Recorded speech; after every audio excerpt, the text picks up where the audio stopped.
10 years ago, Carl Trueman said the question of Adam is arguably the biggest doctrinal question facing the current generation. Is that still true today? What have we learned about the search for the historical Adam and Eve, both biblically and scientifically, over the past decade and more? Our guest today, Dr. William Lane Craig, has written a whole book on this, In the Quest of the Historical Adam, but recently contributed to a Four Views book that I found fantastic called Perspectives on the Historical Adam and Eve. He's here to discuss these questions and more. Bill, thanks for coming on. Oh, it's a pleasure, Sean. Good to be with you again. Well, let me frame this in a certain way. I remember about a decade ago, it was you, John Lennox, and J.P. Moreland at an event at Biola hosted by Hugh Hewitt on the intersection of science and faith. And one of the questions that came up was on the historical Adam. And I was there watching, and I don't know any other way to put it than sitting there going, I'm somewhat unsatisfied with the response on the historical Adam. And it's not that I had a better response, obviously, and you hadn't studied it yet. But I remember thinking, this is a big question, and I'm not sure we've really wrestled with this and offered a satisfactory view. So I'm curious your thoughts on what Carl Trueman said about this question being so big, and maybe just kind of how we've come in the past 10 years on this question. Well, let me say something first about that dialogue at Biola with Hugh Hewitt. I entirely agree with you about how unsatisfactory it was in dealing with the challenge to the historicity of Adam and Eve. If you remember, John Lennox completely skirted the question. He would not address it directly. And I felt incapable of addressing it. I didn't know enough about the subject, and so had to simply confess my inability to know how to defend the historicity of this founding pair of the human race. And that was part of what prompted me to do the study that led to the book In Quest of the Historical Adam. Now, as interesting as the question of the historical Adam is, I think that Carl Trueman's statement that this is the biggest doctrinal question facing the current generation evinces a terrible understanding of theological priorities. I think that is not at all true. I'm currently studying the doctrine of salvation, and I've got to tell you, Sean, the debates that are raging today over the doctrine of justification, its nature, and how we're to understand it in relation to other salvific motifs in the New Testament is a huge debate in which a lot is at stake. Perhaps even the central premises of the Reformation itself are at stake. And so that far supersedes these questions about whether or not there was a historical Adam and Eve. That's helpful. I can't wait to discuss those issues with you, but that is for another time. Okay, I'd love to do it if you want to do it another time. Oh, good. Well, so maybe give us a sense of 10 years ago, you're unsatisfied, you've studied it. How has debates on this shifted in that past decade or even before that? How have things changed? Well, I think that the prevailing default position was the traditional view of Adam and Eve that is defended by young earth creationists, namely that Adam and Eve existed somewhere around 10 to 20,000 years ago and were the universal progenitors of the human race. And the problem is that such a view just flies in the face of what we know about modern paleoanthropology and history and archaeology.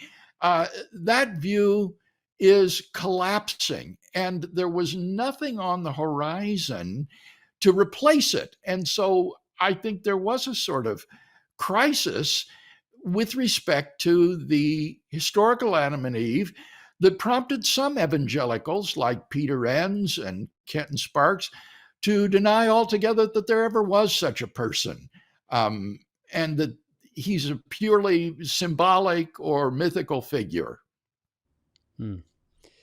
That's helpful to see that shift. Now, maybe not now, but at some point I'd love to host a discussion or a debate with you and a young earther like the book. But for now, the book lays out 4 different perspectives. People make their case, they respond, and people can go there for that kind of dialogue. Let's go back to kind of the beginning. So maybe 10 years ago, I had no idea that dialogue was one of the things that spurred you, because it really, like in the back of my mind, bothered me a little bit. Like, we've got to do better on this. And so when you decided to study it, how do you approach a topic that involves theology, involves Bible, and it involves science? What's your methodology in approaching it? I had a very self-conscious methodology in approaching this question. Namely, I wanted to bracket the scientific question, to put it temporarily to the side, and to approach the hermeneutical question of the proper interpretation of Genesis 1 to 11, the so-called primeval history, on its own terms. And so for me, it was important not to let science lead the interpreter by the nose. And I think that is what has happened with some influential books on the historical Adam. For the example, the book published by Dennis Venema and Scott McKnight, it opens with a discussion of the scientific evidence for the antiquity of man by Dennis Venema, a biologist. And then poor Scott McKnight, who is a New Testament theologian, comes along and has to respond to it and is basically impotent to respond to the scientific case that Venema has made, and so completely capitulates to it. And I think that's just bad hermeneutics. The way you want to approach these questions hermeneutically is to interpret the text within their own original horizon and try to understand them in the way that the original author and audience would have understood it. And then, for better or worse, let the chips lie where they may. And so that was my project, was to begin with a lengthy exegetical discussion of the issue. And only once I felt confident that I understood the text could I then raise the question, is this incompatible with the deliverances of modern science? So if you thought the text implied that we didn't need a historical Adam, or if you thought the text implied it was a young earth, you would have followed where you thought the text led and then dealt with the science secondary. Is that fair? Yes, that's exactly right. Okay. And in the book, I say that the young earth position is very defensible hermeneutically. I think it's indefensible scientifically. I think creation science is indefensible. But as a hermeneutical claim, it seems to me to be an extremely plausible interpretation. And so, yes, I was definitely open to that, but I was also open to the idea that this could be pure myth. We're not committed to a historical Adam and Eve after all. So for me, Sean, as you may know, this was truly a deep existential crisis for me. It was hard. I was really wrestling with doubts and struggles about this, and it was difficult to do. And I feel such relief that I came to intellectual peace ultimately over these issues. I don't know that I've ever heard you use the term crisis and existential doubt just kind of in your life and your faith. I knew this was a challenge for you, but I'm not sure I grabbed it was quite that level of one. Does that make this qualitatively different than other research projects you've done? And maybe how did you just kind of navigate that? Were you talking to Jan? Were you talking to other scholars, praying about it? Yeah, it is different than most of all of the other subjects I've delved into. For example, the nature of God and time, or the nature of divine eternity, for example. The situation there is that the biblical data is underdeterminative. The Bible doesn't tell us clearly whether God is timeless or omnitemporal throughout infinite time. And so the biblical theologian is patient of both alternatives and can learn from what the philosophical theologian has to say about this. But in the case of the historical Adam, there we seem to be prima facie committed to the historicity of Adam and Eve, and a view that seemed at loggerheads with contemporary science and history. And so it was much more difficult. And in pursuing this, I did talk to other people. I had heart to heart talks with people like Gavin Ortland, for example, about my struggles. I went to Michael Lapine and one of our board members at Reasonable Faith and said, these are the conclusions that I'm coming to. Do you think these are theologically unacceptable? Am I going down the wrong trail? I was very concerned about these things, and so did seek to talk with others about it and to participate in conferences like the creation conferences hosted by Trinity Evangelical Divinity School on the origins of humanity. It was there that I met Josh Swamidas and Bill Arnold and other scholars that helped me to work through these issues as well. In some ways, I'm getting ahead of myself, but I'd love to ask you now that you've worked through this intellectually and emotionally, if there were other such challenges on the intersection of science and faith, would there be a certain level of confidence or experience you bring to it that would probably give you a different experience studying it, or you just have to take it on its own merit? I think that this does inspire confidence. I know in my previous work, working through philosophical challenges to theism or the Christian faith does give one an increasing measure of confidence that there just aren't any good philosophical objections to theism or to Christianity. And that really does give one confidence when one begins to open a new chapter and explore a different issue, for example. That makes sense. Let's shift back to the historical Adam. How essential is it to the Christian faith? Like, is it an issue a Christian can agree to disagree on? Or do you think it's theologically and biblically necessary? I think this is going to depend, Sean, on your view of the doctrine of original sin. If you think with St. Augustine that Adam's sin was imputed to every one of his descendants, so that we are guilty of Adam's sin, even infants, even little babies, bear the guilt of Adam's sin, even though they haven't committed any sins themselves in their proper persons. If you hold to that Augustinian understanding of original sin, then the historicity of Adam is going to be absolutely critical, because if there was no such person, then there can be no original sin to be imputed to his descendants.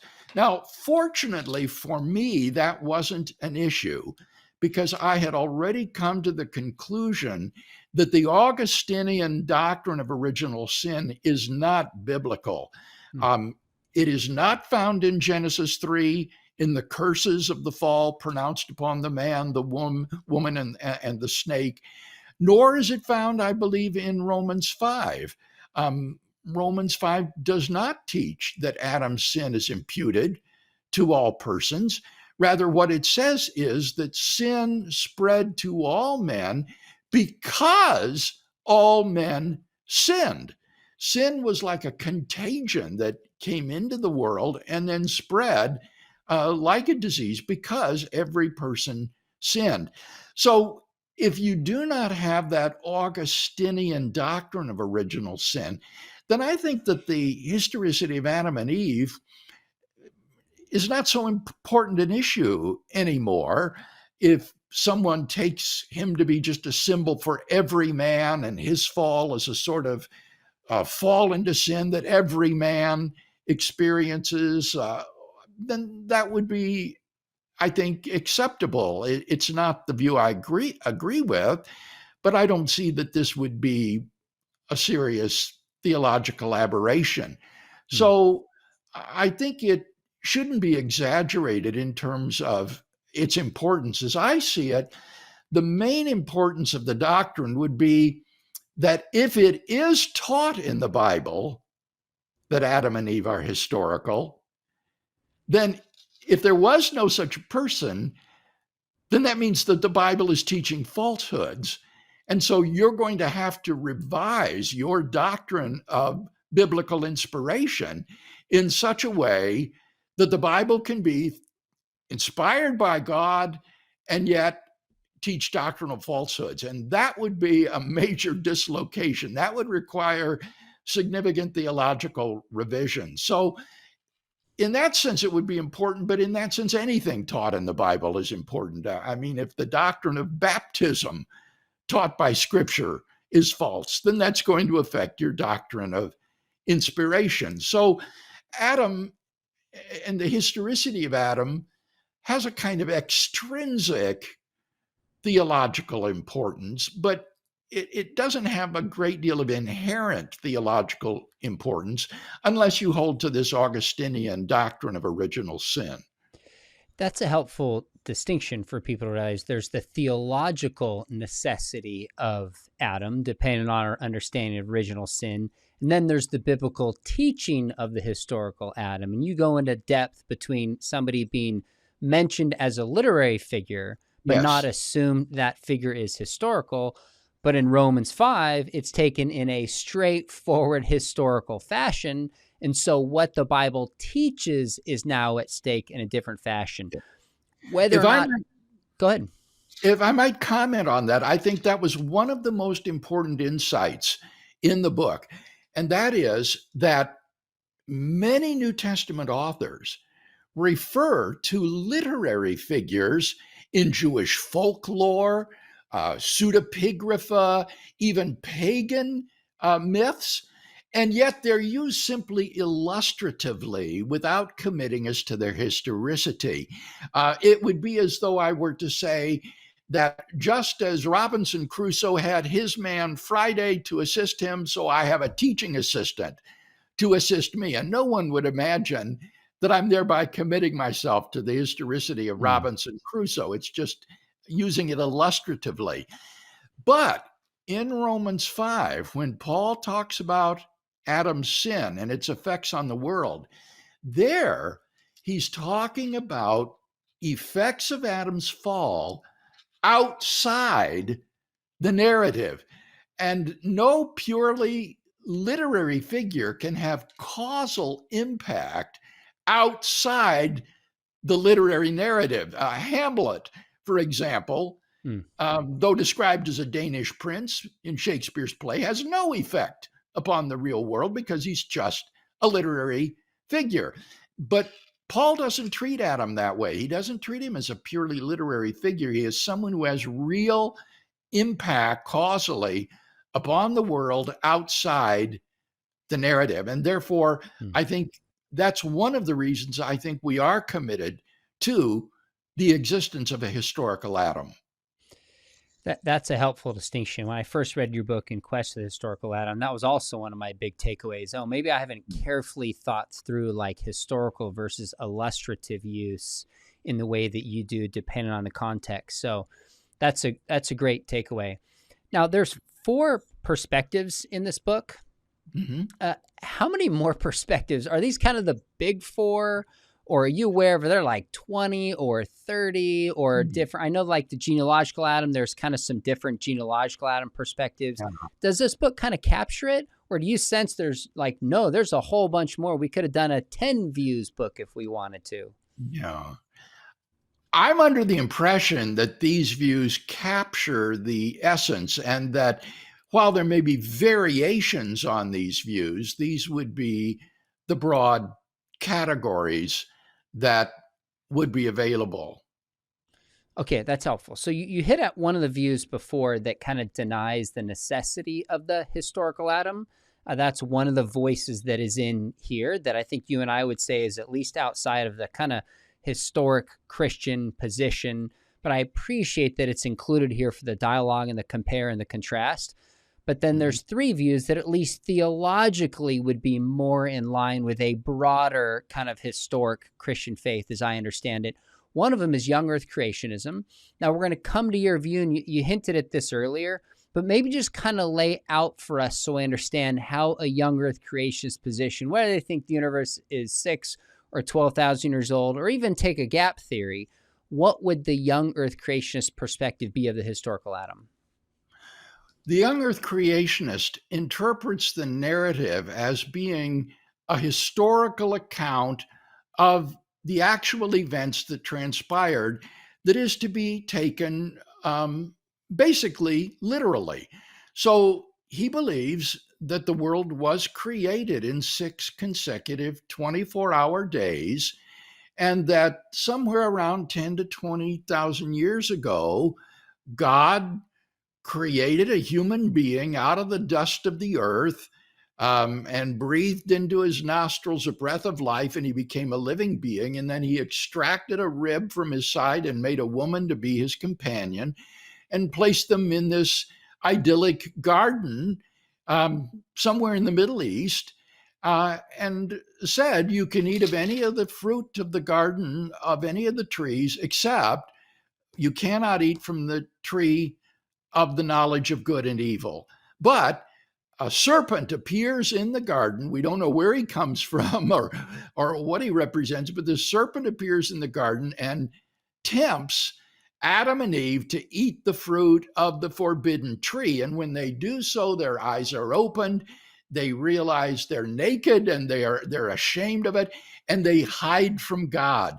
It's very clear that they are now estranged from God, and that their relationship with God has been ruptured by their disobedience and sin. And God then confronts them. He pronounces curses upon the man and the woman and the snake and the ground, and then drives them out of the garden to eke out a painful existence in the wider world. And the young earther takes that story literally. And so typically, young Earth creationists believe that Adam and Eve were contemporaneous with the dinosaurs of the Jurassic Age, and that they lived side by side, that in fact, right up to the time of Abraham, there were probably dinosaurs running about. Some young earthers think then that Noah took dinosaurs on board the ark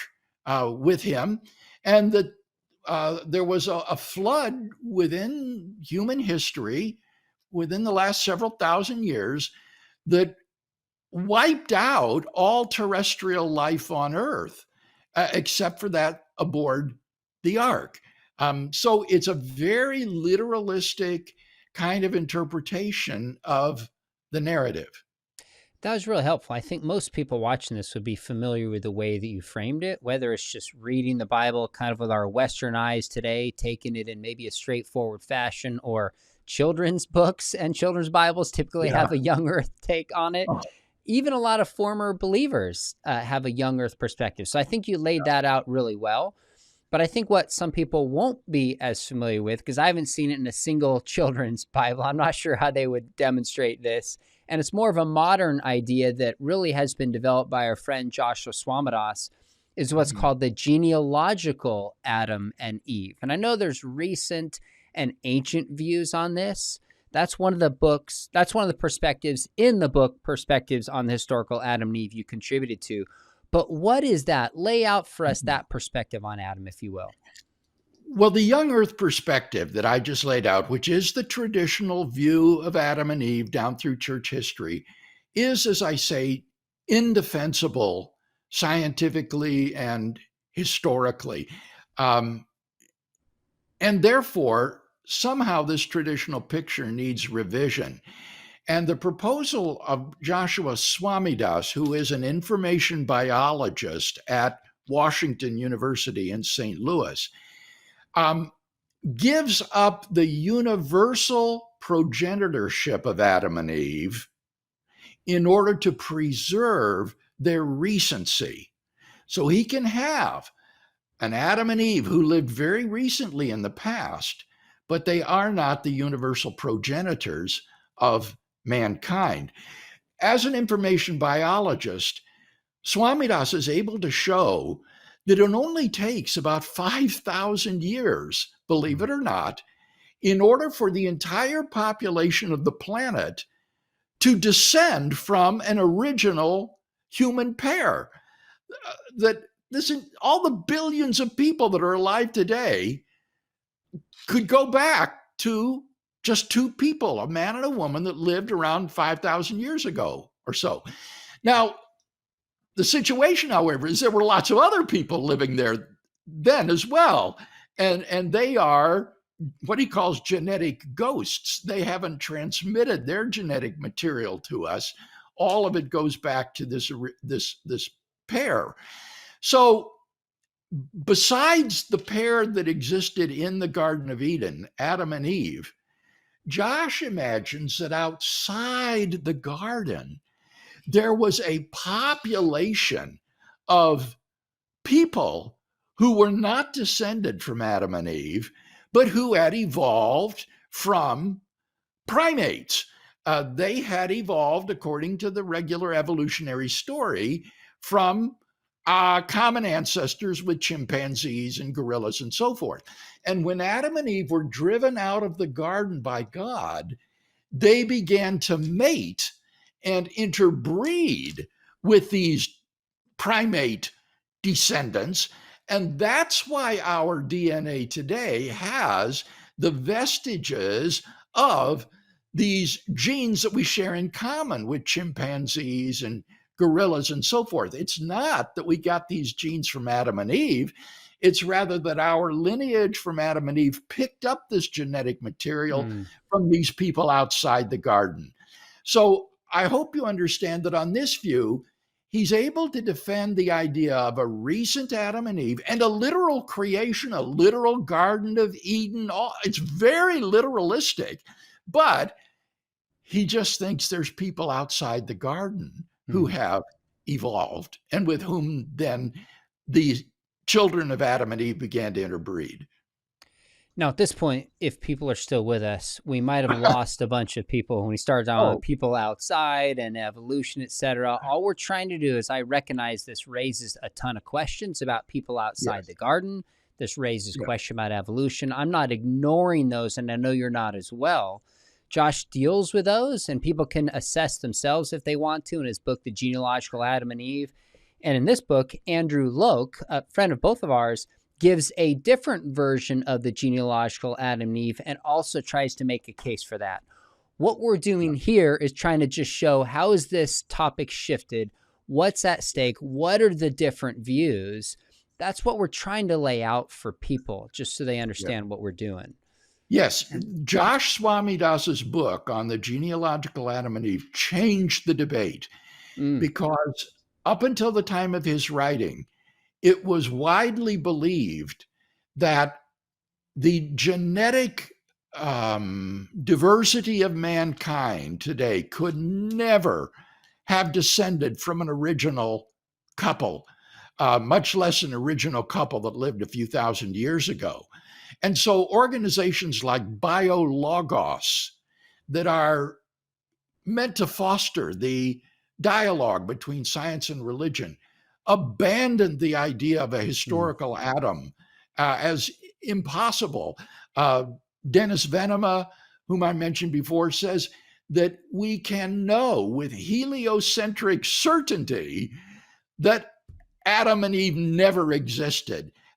And by that, he means with the same certainty we know that the earth goes around the sun, we can know that Adam and Eve never existed. And Josh just exploded that confidence by showing that, given his hypothesis, it is possible for there to have been an Adam and Eve from whom we all today descend. I mean, it was taken as axiomatic that there was at least the smallest possible population was like 10,000 hominids, and this was used to just end debates. And whether people agree with evolution or not, again, separate issue, Josh showed that that's not necessarily the case and advanced the conversation. And I appreciate he's engaged a lot of people in dialogue about this. And the way he's gone about it, I think, is helpful and shifted things. Now, is there a significant difference we need to focus on? If not, you've made the general point between his position and the one that Loke takes in the book, or is it broadly enough the same? It's broadly the same, though Andrew is willing to push Adam and Eve much further into the past, maybe 150,000 years ago or so. And I think that that will accord much better with the archaeological evidence and the evidence of paleoanthropology, which shows that modern cognitive behavior existed long ago, and that therefore these ancient hominins deserve to be called human beings. They were real humans, even though they weren't, on Josh's proposal, descended from Adam and Eve. And so Andrew really tries to make some fine distinctions between what is the image of God in terms of biology and what is the image of God spiritually. And he's willing to imagine that there were human beings who were anatomically and behaviorally just like us, even though they weren't descended from Adam and Eve. But he wants to say they weren't in God's image in a spiritual sense. And so this gets into really subtle theological differences. And yet important ones. And that's where the two of you have gone back and forth, whether you're persuaded by that or not, which is fine. That's where some of the disagreement has come out. But also shows in some ways this conversation was like 30,000 foot view. We're now narrowing down into these particular questions, which is just a sign of progress in many ways, even though the conversation continues. Now, you laid out the other two views. Maybe lay out for us, and again, you've got a whole separate book on this, but just help us understand, what do you mean by the mytho-historical Adam view? One of the let me say that differently. One of the advantages of my approach over Josh and Andrews and even the young earthers is that I give an analysis of the literary genre of the narratives of the primeval history in Genesis 1 to 11. What is important for our listeners to understand is that the Bible incorporates a wide diversity of types of literature. And these types are called genres, literary types. So, for example, in the Psalms, we have poetry. In the Gospels, we have biography. In the book of Acts, we have history. In the book of Revelation, we have Jewish apocalyptic. And not all of this literature is meant to be interpreted literally. No one interprets the book of Revelation literally. It's filled with apocalyptic symbols for national alliances and evil persons. Or the Psalms as poetry are not interpreted literally. So my question was, what literary genre does Genesis 1 to 11 belong to? This unit of the book of Genesis is very different from chapters 12 and following, with the call of Abraham. And what I attempt to show is that this belongs plausibly to a genre of literature that the Assyriologist Thorkild Jakobsen called mythohistory. That is to say, it is a kind of fusion of myth and history. It relates real events, real people that actually live, but it relates the stories in the figurative and metaphorical language of myth. And so that implies that we don't need to read these stories with a kind of wooden literalism, but can take much of it to be figurative in nature. And so that's basically the view of Genesis 1 to 11. And let me just say that this has huge implications, not just for Adam and Eve, Sean, but we mustn't ignore the elephant in the room. The elephant in the room here is the flood story. The idea that within human history, there has been a worldwide flood that wiped out all terrestrial life on Earth, save that aboard the ark, it just is scientifically impossible. And therefore, many modern interpreters will try to say, well, this was just a local flood. It was just a small flood in the Persian Gulf area or some other local area. It wasn't a worldwide flood. But when you read the narrative, it's very clear that it is describing a worldwide flood that submerged the mountains, that wiped out all human life on earth in God's catastrophic judgment. And by interpreting this in a mythohistorical way, we can say, yes, there was such a person as Noah. Yes, there was a flood, but we don't need to interpret this with a sort of wooden literality. And so that enables us to read the flood story with a good conscience. So you take that through Genesis 11, but Mm-hmm. at 12 with the calling of Abraham, then you'd argue it shifts to a more somewhat modern understanding of history, correct? Yes, if you read commentaries on the book of Genesis, everybody recognizes that the primeval history is prefixed to the story of the call of Abraham and the founding of the nation of Israel. And then it concludes with the story of Joseph and his brothers. And the literary genre of these first 11 chapters that are prefixed to the call of Abraham is a very different kind of literature than what you have in the patriarchal narratives. It bears close resemblances to the themes and the motifs that are characteristic of mythology. But as I say, I don't think that it's pure myth. It is intended to be quasi historical because these people, the primeval narratives, are structured according to genealogies that meld seamlessly into Abraham, Isaac, and Jacob. And just as Abraham and the patriarchs are regarded as historical persons, so those earlier in the genealogies are historical persons as well. So this enables me to defend the historicity of Adam and Eve, but without the sort of wooden literality that is associated with the young earth hermeneutic. Probably 10 or 15 years ago, I was talking with my mom about The Myth Made Fact by C.S. Lewis, and she about lost her mind. She's like, this is not a myth. Oh my goodness. I said, well, he means something different by myth. So maybe you could walk through what you mean by myth. And on Yes. top of that, the relationship, like was Moses looking at these other writings and saying, I need to kind of copy or borrow from them, or do we not know? What's that relationship like once you explain what's meant by myth? Oh boy, you have really raised a nest of issues here. Okay. You're quite right in saying that this is the view that C.S. Lewis propounded.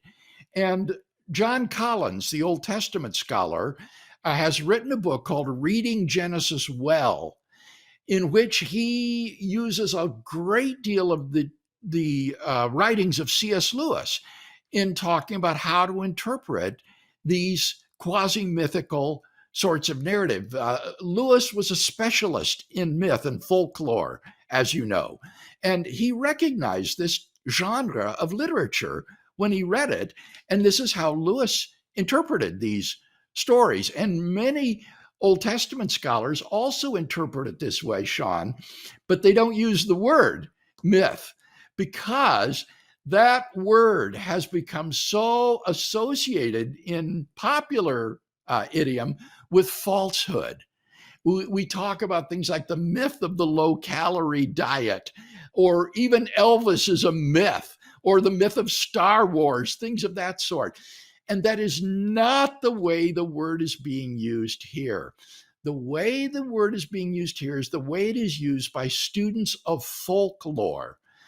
Specialists in folklore distinguish between myth, legends, and folk tales. Folk tales are fanciful stories that are meant to amuse and Hmm. not taken seriously.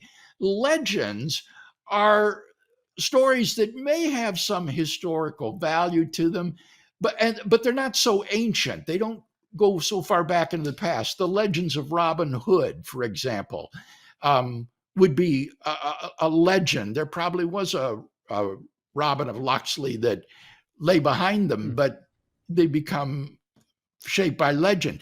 But myth is a different category. And the central feature that distinguishes myths is the attempt to ground realities and values that are present to the author and his society in events deep in the primordial past. And when you look at Genesis 1 to 11, it is brimming with these so called etiological motifs of trying to ground Israel's values and practices in these events deep in the primordial past. And so myths can be true, they are not necessarily falsehoods, but myths are also very figurative and metaphorical in the descriptions that they offer. And so when one talks about mythohistory, one is not talking about falsehood in the popular sense of that Hmm. term. One is using the term in the way that folklorists and classicists use the term, namely traditional, sacred narratives that are handed down in a society that attempt to ground the institutions and values of that society deep in the primordial Hmm. past.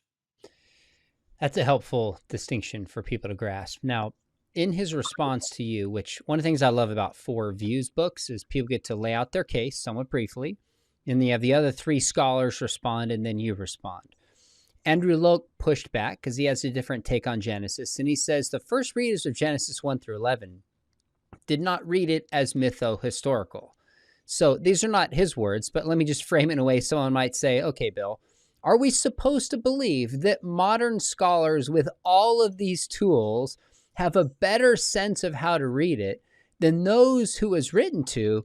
And to quote C.S. Lewis, maybe this is a kind of chronological snobbery to assume we now are elite and understand this in a way the original people who lived there didn't. Hang on to that last question so we don't Okay. forget it. But let me address the first question. I don't think we know how Mm, the original interpreters mm, of Genesis 1 to 11 took them, whether they took mm, it with perfect literality or not. These stories were handed down in oral tradition, probably 1500 BC, and then eventually became written down in Genesis, in the Pentateuch. And it's a fact, as I show in the book, that when you look at ancient Near Eastern myths in Egypt and in Mesopotamia, as well as contemporary myths in the world today, that societies who take myths seriously and accept their truth do not invariably interpret them literally, mm. but interpret them figuratively and metaphorically. Let me give briefly two examples. Sure. In the Mesopotamian myth of the Epic of Gilgamesh, the story is told of how Gilgamesh slays the bull of heaven, which is the constellation Taurus, which comes down and is rampaging through a Sumerian town. And Gilgamesh and his partner Enkidu grab the bull of heaven by its tail and they slaughter it and distribute the meat to the townspeople. Well, nobody at that time would have taken that literally. They didn't think that the constellation Taurus no longer appeared in the sky at night because it had come down and been slain by Gilgamesh. That would have been ridiculous. Similarly, in Egypt, the myths of ancient Egypt portrayed the sky as the goddess Nut, who is arched over the earth with the soles of her feet and the palms of her hands planted on the ground. Now, no ancient Egyptian, I'm sure, going outside would look up at the sky thinking that he would see the naked body of this woman arched over the earth. Nor did any traveling caravan, I hazard to say, think that they might come upon the huge palms of Nut resting on the ground with her arms stretching toward the sky. These are obviously figurative and metaphorical images. So it is easy to demonstrate that myths, whether ancient or contemporary, are not invariably interpreted literally by the societies who say these are true and we form our lives around them. But that doesn't mean that they don't recognize figurative and metaphorical language. Now, the second question was, are we to think, therefore, that we modern scholars have a better understanding of these stories than, say, the church fathers? Absolutely. I think that one of the triumphs of biblical studies is that we, through comparative literature and through the study of these ancient documents, have a far better understanding of them and their interpretation than many of these ancient peoples did. We should not in any way depreciate or minimize the tremendous contribution that modern biblical scholarship has made to our understanding of these ancient documents. That's really helpful. Now that as I think about it in my own study on the deaths of the apostles, like the death of Peter being crucified upside down was just repeated by so many church fathers through the centuries. And I think when we go back to the earliest sources, that's not the best explanation. So they were doing the best, but it's not chronological snobbery to say we have it better. It's just saying, here's the data that we have. And so I think there's a way to do that while respecting the massive contributions. So I think that's a fair way to respond. In the past 10 years, as you've been studying this, how have your views shifted on this, if at all? And I mean, not even just from the beginning, but as you were researching through this, either scientifically or biblically, what are some ways that your views adapted, or even the interactions with other scholars? Yeah, I've never been a young earther. It seemed to me that that the days in Genesis chapter 1 were not intended to be literal, consecutive 24-hour days. And I think there are many indications in the text itself that that's not what was intended. Similarly, I've always thought that the creation of Eve was figurative in nature. I didn't think that God literally put Adam to sleep like under a general anesthetic and then did surgery on him and extracted a rib and built a sort of woman out of it, like Frankenstein. It always seemed to me that this was a figurative story. But what I lacked, Sean, was a rationale for taking them figuratively in this way.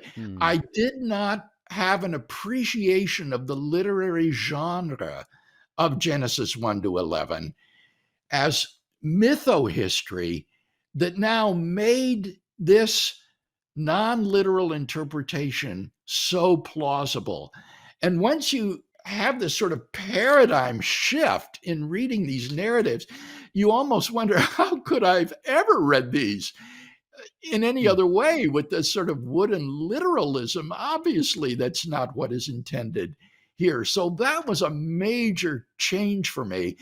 And I owe this to Bill Arnold, the Old Testament scholar at Asbury Seminary, whom I first heard at this conference on creation in Trinity, where he advocated this mythohistorical view and described Torkild Jakobsson's work on these ancient narratives. And that was like blinkers falling from my eyes. The other major change for me was I had no deep appreciation of the paleoanthropological evidence for ancient man.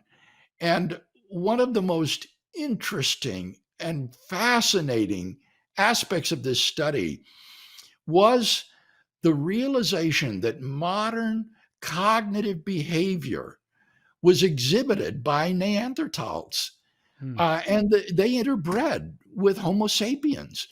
Um, and therefore, I think they were fully human.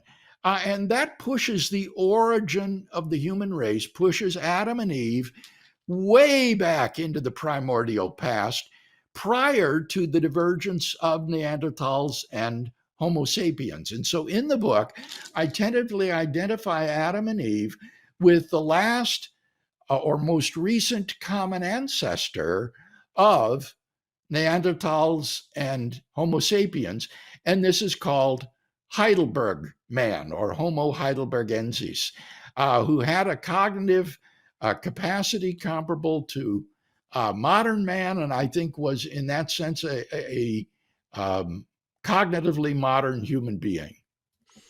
In Josh's book, as I recall it, he says, I'm not committing myself to this model. This is a plausible kind of intellectual exercise, whether modern understandings of evolution rule out the historical Adam in a biblically and theologically possible model. So, Right. in terms of debate, as you know better than anybody, it's like, let's set the bar as low as we need to accomplish what we want to. He kind of sets it up. As I recall, in the quest of the historical Adam, you kind of do a similar thing. You're kind of saying, here's a philosophical or apologetic exercise to see if this genre fits with modern day understandings of evolution, as I recall. It Mhm. sounds like you're talking here like you believe in this evolutionary model and kind of modern science and the historical Adam. Is that a shift, or are you just saying, according to my model, and not really willing, or willing might not be the right word, not desiring for whatever reason to land specifically on your views on kind of modern day evolution? What I'm saying is that the model that I've suggested is very plausible. It's Okay. not just possible. This is really a plausible account. I Mm, think that the account of the literary genre of Genesis 1 to 11, I mean, I hate to use the word undeniable, but it's just so mm, compelling. And then in terms of the physical evidence for the antiquity of man, again, it's we have these archaeological artifacts that are dated to hundreds of thousands of years ago. These aren't fictional. These really lived, or these people really lived and really made these artifacts. So I find it to be very plausible. But I want to give a correction here, okay, Sean, lest our please. listeners misunderstand. Yeah. In saying that Neanderthals and Denisovans and Homo sapiens are all human beings, that is just positing development within the human um, Mm, genus. It doesn't say anything about where Homo came from. So this is not committed to saying that humans share common ancestry with chimpanzees or gorillas or other great apes. It says nothing about that. I don't talk about that in the book. I am just trying to locate historically when plausibly Adam and Eve lived. They were the original human beings on this planet from whom everyone else is descended. And I think they probably lived around 750,000 years ago. But where they came from, that's an open question. It's not discussed in the book. that's really, really helpful. So necessarily it's an old Earth, that's for sure. Yes. Place it back 750,000 years roughly, but where they came from, whether it was a God-guided evolution, some other form of evolution, or special creation, that is secondary to your model and doesn't matter in the sense of what you're trying to do directly. Is Yeah, that I mean, it's fair? worse than secondary. It's just not part of it. Got it. It's just a question that isn't addressed. It doesn't arise. So the model just doesn't speak to that question of the origin of where Adam and Eve came from. That's a really helpful distinction. Thank you for clarifying that. Do you Oh, view and if I might add, could Yeah, I just please. add, this is not some sort of radical position on my part. As you may have noticed, the young earth creationist Marcus Ross in the Four Views book, he also agrees with me that Neanderthals and Denisovans are human beings, and he identifies Noah with Homo erectus. Okay. I couldn't believe it that he thinks Noah was a member of the species Homo erectus, and he's a young earther. So young earth creationists are very sympathetic to the full humanity of these primitive, and by primitive, I don't mean stupid or simple, I mean early, these early hominins like Neanderthals and Denisovans. I think the hard part is like the Geico commercials where they have the Neanderthal, and like the Oh, popular description is just so loaded in our minds that you're I know, not I have no patience for that. When yeah. Joe Biden compared Republicans to Neanderthals, I thought, what an insult to the Neanderthals. And he's using them as this paradigm of stupidity and ignorance. That's just completely unjustified Mm. scientifically. That's helpful. So one more question for you. When I see a book like this, Four Views, kind of my take is, all right, outside the view that denies the historical Adam that I would take issues with, I go genealogical Adam, mythohistorical view, young earth creationists. More power to us to have more room within the family of God, so to speak, to differ over these issues. I hope they all can make their case. And if they can, there's more options within the fold. Do you view Yeah. it that way, or do you view it a little bit differently, maybe a little bit more critically, if I understand? No, I don't disagree with that attitude. I Mm. think having a plurality of models is very good. And I would say that that is the case as well for the Trinity, for the two natures of Christ. I think it's helpful to have various models on the table to explain the biblical data. And then people can decide for themselves which model does the best job of accounting for the biblical data, and in this case, the scientific data as well. That's awesome. I actually contributed to the B&H Perspectives on Apologetics methodology coming out next year. So this is the first physical one I've seen of the way it's laid out. So excited about that. When does your book on the Trinity on the different perspectives come out? And is it within the same publisher like B&H? It is not the same publisher. Oh boy, I'm embarrassed now. It's not my book. It's Chad McIntosh's book. I'm just a contributor, but I think it's with Routledge. Um, but that should be out within a couple of months. It's supposed to be out this year. It's a Four Views book on the Trinity that includes someone, again, who denies the Trinity, Mm. a Unitarian, and then me, and then William Hasker, and then Bo Branson, who is an Eastern Orthodox thinker. Hmm. And so you have these four different perspectives on the Trinity. Well, that's super interesting. Can't wait to get that. Hopefully you'll come back and discuss that with us. We want to spread the word. But I thoroughly enjoyed this book, Bill. It's called Perspectives on the Historical Adam. It's a great place for people to start and goes into far more depth. If you're thinking, why didn't I push back on this issue or that issue? Get the book. There's plenty of issues biblically and scientifically that you guys respectfully discuss, but really get to the heart of the issue and clarify what's at stake. So I think it's a great contribution and kind of a sign of how far we've come in discussions about this over the past 10 years. So I think skeptics and believers should get it and read it with an open mind. Before you click away, folks, make sure you hit subscribe. We not only have Bill coming back in due time, but we have some other scholars and some other topics we're going to discuss in areas of apologetics, philosophy, culture. And if you thought about studying apologetics, we would love to have you at Biola full-time distance program. And information is below. We also have a certificate program we're updating right now where we could walk you through apologetics training. There's a big discount below. Thanks for tuning in. And Bill, thanks again for coming on. My pleasure.